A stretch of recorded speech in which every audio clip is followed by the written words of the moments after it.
لوگوں سے عزتیں تلاش کرتے ہو تو وہ کیا تمہیں عزت دیں گے؟ وہ تو کل اچھا کہتے ہیں، پرسوں برا کہنے لگ جاتے ہیں۔ لوگوں کے سامنے گڈ بک میں آنا چاہو گے تو وہ تو سویرے تمہارے بارے میں کچھ کہیں گے، شام کچھ اور کہیں گے۔ اپنی روحانی زندگی آباد کریں، اپنے مسلح کو وقت دیں، اور دنیا سے چھپ کر، اس موبائل کو بند کر کے، اور اپنے آپ سے بھی چھپ کے اور تنہا ہو کے، چھپا کے سارا کچھ اپنے آنسو اپنے رب کی بارگاہ میں پیش کریں، اس کے حضور حاضری دیں۔ سنو نا ترمذی کی حدیث، اور اسے یاد رکھنا، نبی پاک علیہ السلام نے فرمایا اپنے دکھ لوگوں کے سامنے نہ بیان کرنا، سیٹھوں نوابوں کو نہ بتاتے پھرنا، دنیا داروں کے سامنے جا کے نہ رونا کہ میں تکلیف میں ہوں۔ فرمایا اگر دنیا داروں کو دکھ بتاؤ گے رب تمہیں کبھی غنی نہیں کرے گا۔ اور لوگ ہیں کہ الٹا مذاق اڑائیں گے آپ کی، جس سے بڑی پکی یاری ہے نا، پکی، وہ تب تک پکی ہے جب تک آپ نے 50,000 مانگا نہیں، اور جس وقت آپ نے کہہ دیا کہ میں مجبور ہوں میری مدد کر، تو پھر ختم ہو گئی دوستی۔ لوگوں کی تعلقات آپ کے ساتھ تب تک ہیں جب تک آپ ان سے کوئی ضرورت وابستہ نہیں کرتے۔ کریم محبوب فرمانے لگے بندوں کے سامنے دکھ نہ بیان کرنا، اللہ تجھے کبھی غنی نہیں کرے گا۔ تو اپنے دکھ اپنے رب کو بتا، تو دعائیں مانگ، تو اس کی بارگاہ میں حاضر ہو، تو اس کے حضور عرض کر۔ فرمایا اپنے دکھ اپنے رب کو بتا، وہ جلدی کرے یا دیر سے کرے تجھے ساری دنیا سے بے نیاز کر دے گا، تجھے کسی کا محتاج نہیں رہنے دے گا۔ اپنے مسلح کو، اپنی دعاؤں، ایک بزرگ فرماتے ہیں میں نے دعا مانگنے کا طریقہ اپنی بیوی سے سیکھا، دعا مانگنے کا طریقہ اپنی، سیکھنے والے تو اپنے بچوں سے بھی سیکھ لیتے ہیں، سیکھنے والے تو ہر ایک سے سیکھتے ہیں۔ وہ کہتے ہیں میں نے دعا مانگنے کا سلیقہ اپنی بیوی سے سیکھا ہے۔ حضرت وہ کس طرح؟ فرمانے لگے میری بیوی نے نا مجھے کوئی کام بتایا، کچھ پیسوں کی ضرورت کے لیے کہا، تو میں نے اسے کہا کہ بھئی ابھی میرے پاس نہیں ہے، کچھ دنوں میں آتے ہیں تو میں دے دوں گا۔ عورتوں کی عادت ہوتی ہے وہ بار بار یاد کراتی ہیں، 2-4 دنوں کے بعد پھر اس نے کہا حضرت وہ میں نے کہا تھا کچھ پیسے، میں نے اسے کہا کہ ابھی میرے پاس نہیں ہے، کچھ دنوں میں ملتے ہیں تو میں تمہیں دے دوں گا۔ اس نے کچھ دنوں کے بعد پھر کہا حضور وہ میں نے کچھ پیسے کہے تھے۔ فرماتے میں نے ڈانٹ دیا، میں نے کہا کہ کیا تو روز مجھے شرمندہ کرتی ہے، کہا نا میرے پاس نہیں ہے، ہوں گے تو دے دوں گا، تو روز یاد کراتی ہے۔ فرماتے ہیں اس نے پہلے تو میری ڈانٹ کو سہا، پھر میرے سخت جملوں نے اس کی آنکھوں میں آنسو پیدا کر دیے، پھر اس نے اپنے آنچل میں اپنے اس دکھ کو سمیٹا، اور پھر اس نے ایک جملہ کہا تو میں رو پڑا، اور مجھے اپنے رب سے مانگنے کا طریقہ آ گیا۔ مجھے کہنے لگی حضرت جی آپ نے ڈانٹ دیا میں نے سہ لیا، پر آپ ہی میرے شوہر ہیں، بتائیں نا آپ سے نہ کہوں تو میں کس سے جا کے کہوں۔ فرماتے ہیں میں رو پڑا، اور میں کھل کے رویا، اور میں تڑپ کے رویا، اور پھر میری سسکیاں بند گئیں۔ تو مجھے کہنے لگی آپ کو کیا ہوا؟ میں نے کہا مجھے بھی دعا مانگنی آ گئی ہے، جب میں اسے کہوں گا نا اللہ تو ہی میرا رب ہے، میں تجھ سے نہ کہوں تو میں کس سے جا کے کہوں؟ میں کیوں کسی بندے سے سوال کروں؟ میں کیوں کسی دنیا دار سے کہوں؟ میں تیرے بندوں کا، نیک بندوں کا وسیلہ لے کے، تیرے محبوب کی غلامی لے کے تیری بارگاہ میں آیا، تجھ سے نہ مانگوں تو کس سے مانگوں؟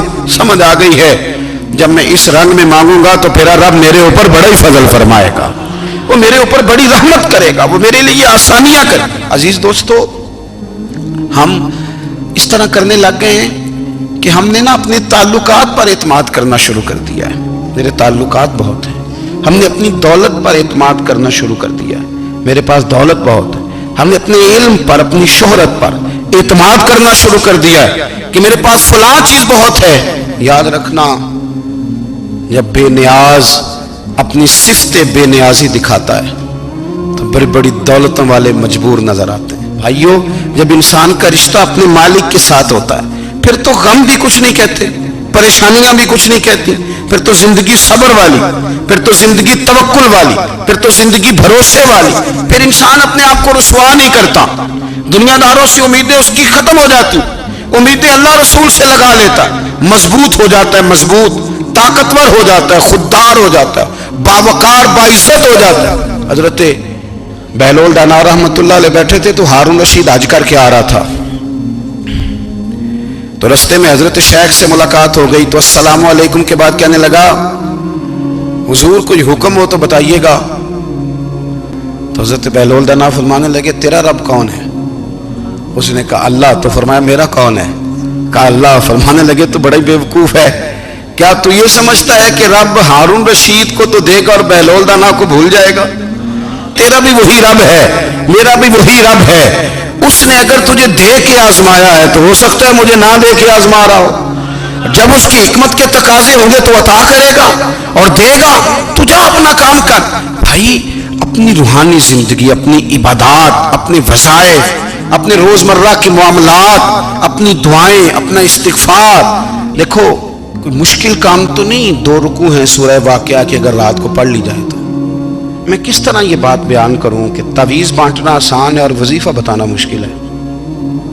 سارا دن تعویذ بانٹیں تو لوگ لینے کو تیار ہیں، اور اگر آپ وظیفہ بتائیں تو کہتے ہیں تو مشکل کام ہے۔ او خدا کے بندے، اگر آپ کا تعلق قرآن پاک کے ساتھ مضبوط ہو، قرآن پاک کے ساتھ اگر آپ کا رشتہ ہو، لوگ سفارشیں ڈھونڈتے ہیں نا دنیا میں، کوئی تعلق مل جائے تو میرا کام ہو جائے، دنیا میں اتنا مشکل معاملہ ہے، آخرت میں مجھے بتائیے گا کتنا مشکل معاملہ ہوگا۔ میرے نبی پاک صلی اللہ تعالی علیہ وسلم نے فرمایا جو لوگ سورہ ملک پڑھا کرتے تھے نا، سورہ ملک، یہ سورت ملک قیامت میں ان کی سفارش کرے گی، اور اس طرح کرے گی کہ کہے گی اے اللہ یا اس بندے کو جنت میں داخل کر دے یا مجھے قرآن پاک سے علیحدہ کر دے، تو رب فرمائے گا جا اس کا دامن تھام کے اسے جنت تک پہنچایا۔ آپ بات کو سمجھیں، جب آپ کے تعلقات اپنے معاملات کے ساتھ مضبوط ہوں گے، یہ نبی کریم نے وعدہ کیا ہے کہ تو سورت واقعہ پڑھ تیرے گھر میں فاقہ نہیں آئے گا۔ حضرت عبداللہ ابن مسعود رضی اللہ تعالیٰ عنہ بیمار تھے تو حضرت عثمان غنی رضی اللہ تعالیٰ عنہ تیمارداری کے لیے تشریف لے گئے اور جا کر کے کہا کہ آپ بڑے بیمار ہیں، آپ کی بیٹیاں زیادہ ہیں، میں چاہتا ہوں کہ خزانے میں سے کچھ مدد کروں۔ تو سیدنا عبداللہ ابن مسعود رضی اللہ تعالیٰ عنہ اٹھ کے بیٹھ گئے اور کہنے لگے امیر المومنین، اللہ آپ کو میری طرف سے، میری بیٹیوں کی طرف سے بہتر صلہ دے، میری بیٹیوں کو کسی خزانے کی ضرورت نہیں، میں نے انہیں خزانہ دے دیا ہے۔ کہا جناب آپ نے کون سا خزانہ دیا ہے، میں آپ کے مالی معاملات کو جانتا ہوں۔ تو فرمانے لگے امیر المومنین، میرے نبی کریم نے فرمایا ہے جو سورت واقعہ پڑھے اسے کبھی فاقہ نہیں آتا، میں نے بیٹیوں کو یاد کرا دی ہے، یہ خزانہ میں نے انہیں دے دیا ہے۔ وہ سارے والدین سنیں جو بیٹیوں کے لیے پریشان رہتے، حضرت عبداللہ ابن مسعود نصیحت کر رہے ہیں، فرمانے لگے میں نے سورت واقعہ یاد بھی کرا دی ہے، پڑھنے کی عادت بھی ڈال دی ہے۔ حضور نے فرمایا ہے جو سورت واقعہ پڑھے اسے فاقہ نہیں آتا۔ کہنے لگے چاند تو اپنی جگہ چھوڑ سکتا ہے، سورج گر سکتا ہے، تارے ٹوٹ سکتے ہیں، پر مدینے والے رسول کی بات غلط نہیں ہو سکتی۔ حضور نے فرمایا فاقہ نہیں آئے گا تو انشاءاللہ کبھی بھی نہیں آئے گا۔ کرنے کا کام یہ ہے کہ ہم اپنے معاملات، اپنی عبادات، اپنی دعائیں کبھی 10 منٹ عادت ہو جائے نا دعا مانگنے کی علیحدہ سے رات کو۔ حضور نے فرمایا جو فرض نماز کے بعد دعا مانگے اللہ اس کی قبول کر لیتا ہے۔ نبی پاک صلی اللہ تعالی علیہ وسلم نے فرمایا اللہ مسافر کی دعا قبول فرماتا ہے۔ حضور نے فرمایا اللہ مظلوم کی دعا قبول فرماتا ہے۔ حضور نے فرمایا بیمار سے دعا کراؤ اللہ اس کی دعا قبول فرماتا ہے۔ میرے نبی پاک نے فرمایا ماں باپ جب بھی اولاد کے لیے ہاتھ اٹھائیں، ویسے تو بلے شاہ تو آسمانی اڈ دیے ہی پھڑ دیں، جڑا گھر بیٹھا انہوں بڑھیا ہی نہیں۔ حضور فرمانے لگے ماں باپ جب بھی اولاد کے لیے دعا فرمائیں اللہ ان کی دعا کو قبول کرتا ہے۔ آپ اپنا تعلق بنائیں، دعا کے ساتھ، عبادت کے ساتھ، مصلی کے ساتھ رشتہ بنائیں، استغفار پڑھیں۔ صلاح الدین ایوبی صلیبی جنگوں میں تھے، رات کو مسجد اقصی میں نماز پڑھی تو پریشان تھے۔ ایک بزرگ سے ملاقات ہوئی تو وہ کہنے لگے کہ آپ بڑے پریشان ہیں۔ کہنے لگے حضور پریشان اس لیے ہوں کہ پہلے ہی مسلمان کمزور ہے، اب میں نے سنا ہے دشمن کا ایک بحری بیڑا وہ جنگی سامان سے بھرا ہوا آ رہا ہے، تو اب ان کے پاس اور تلواریں اور نیزے آ جائیں گے، مسلمانوں کے پاس پہلے ہی وسائل کی کمی ہے، پریشان ہو کس طرح کر کے مقابلہ کریں گے۔ یہ بات کہتے ہی صلاح الدین ایوبی نے بزرگوں سے کہا حضور آپ بھی دعا کرنا، دعا کی بڑی طاقت ہے۔ میرے نبی پاک نے فرمایا دعا مومن کا ہتھیار ہے، دعا مومن کا، دعا مومن کا۔ حضور نے فرمایا تقدیر کو سوائے دعا کے کوئی چیز نہیں بدل سکتی، دعا مومن کا ہتھیار ہے، یہ کافر کے پاس کوئی نہیں، یہ ہتھیار ہے مومن کا۔ اللہ کرے آپ کو سمجھ آئے، پھر سنیں کئی بار کہہ چکا ہوں یہ ہتھیار ہے۔ کافر کے مقابلے میں جو تیرے پاس سب سے بڑا ہتھیار ہے وہ دعا ہے۔